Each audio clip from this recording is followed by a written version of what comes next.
مولانا پیر ذوالفقار احمد نقشبندی کا شمار دور حاضر کے تصوف و سلوک کے صف اول کے مشائخ میں ہوتا ہے۔ مولانا پیر ذوالفقار احمد نقشبندی 1 اپریل 1953 کو جھنگ کے کھل خاندان میں پیدا ہوئے۔ آپ کے والد کا نام جناب اللہ دتا تھا جو حافظ قرآن تھے۔ آپ کی تربیت میں آپ کے بڑے بھائی ماسٹر احمد علی کا اہم کردار ہے۔ آپ نے 1967 میں میٹرک جبکہ 1971 میں پنجاب یونیورسٹی سے بی ایس کیا۔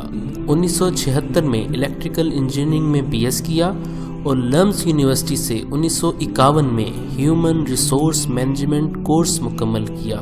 غیر نصابی سرگرمیوں میں آپ اسکول میں اسکواٹ، جمناسٹک، کرکٹ، فٹ بال اور تیراکی کے ماہر رہے۔ عصری تعلیم کے ساتھ ساتھ اب دینی تعلیم سے بھی مالا مال ہیں۔ آپ حافظ قرآن بھی ہیں جبکہ دورہ حدیث کی اعزازی ڈگری جامعہ رحمانیہ جہانیہ منڈی اور جامعہ قاسم العلوم ملتان سے حاصل کی۔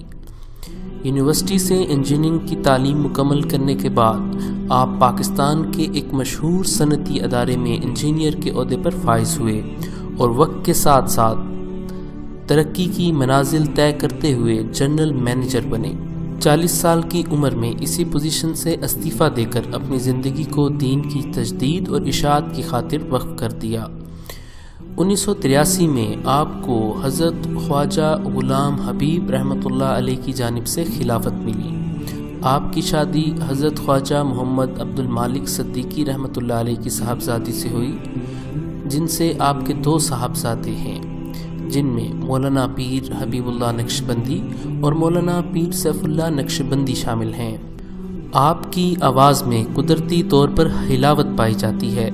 آپ ناصحانہ اور مشفقانہ انداز میں بات کرتے ہیں۔ آپ کا انداز بیاں شیریں، پرکشش، پر اثر اور موقع محل کے مطابق ہوتا ہے۔ آپ کے بیانات نصیحت بشکل وصیحت ہوا کرتے ہیں جو اصلاح و تربیت پر مشتمل ہوتے ہیں۔ آپ کے بیان میں دین کا درد اور غم اتنا ہوتا ہے کہ بہت سے بیانات میں سامعین رو پڑتے ہیں۔ آپ کی شخصیت، انداز بیاں اور سب سے بڑھ کر آپ کے درد بھرے الفاظ سن کر سامعین گناہوں سے توبہ کر لیتے ہیں۔ آپ پر اتباع سنت کا اس قدر غلبہ رہتا ہے کہ ہر چھوٹے بڑے عمل میں سنت کو پیش نظر رکھتے ہیں۔ آپ کی جاذب نظر شخصیت کو ذکر اللہ کے انوارات نے گویا کوثر و تسنیم سے دھو دیا ہے۔ آپ اب تک تقریباً 70 ممالک میں دین کی دعوت کا پیغام لے کر جا چکے ہیں، جس کی وجہ سے کئی لوگوں نے کلمہ پڑھا اور لاکھوں لوگوں کو سچی توبہ تائب ہونے کی توفیق نصیب ہوئی۔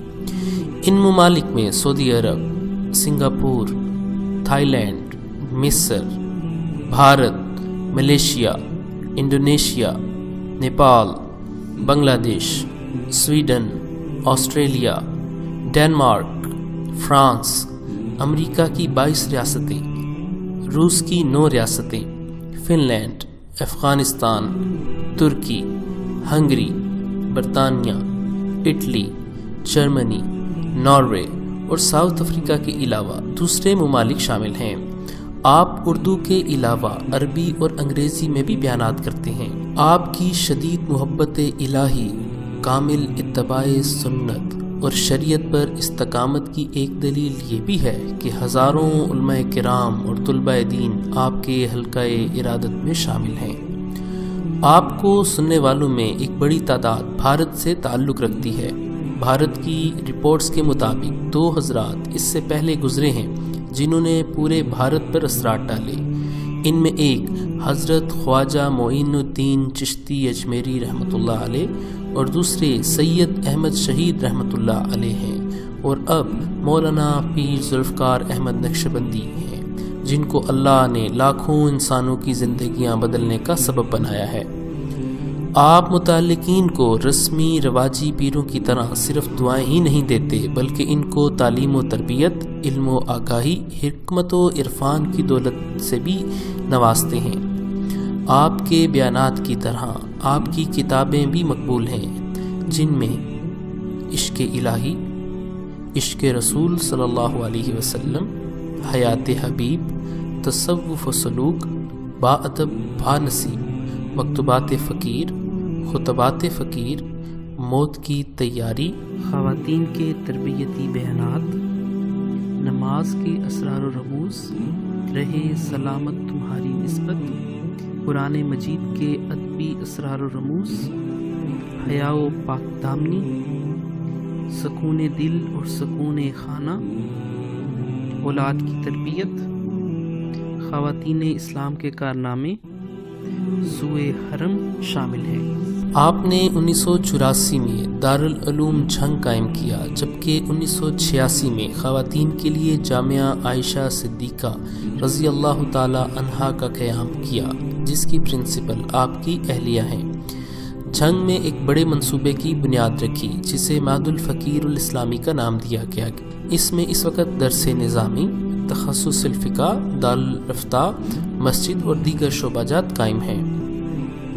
مکتبۃ الفقیر کے نام سے 1999 میں کتب کی اشاعت کا ادارہ قائم کیا، جس کے سیل سینٹر مختلف ممالک اور شہروں میں موجود ہیں، جس سے لاکھوں کتابوں کی اشاعت ہو چکی ہے۔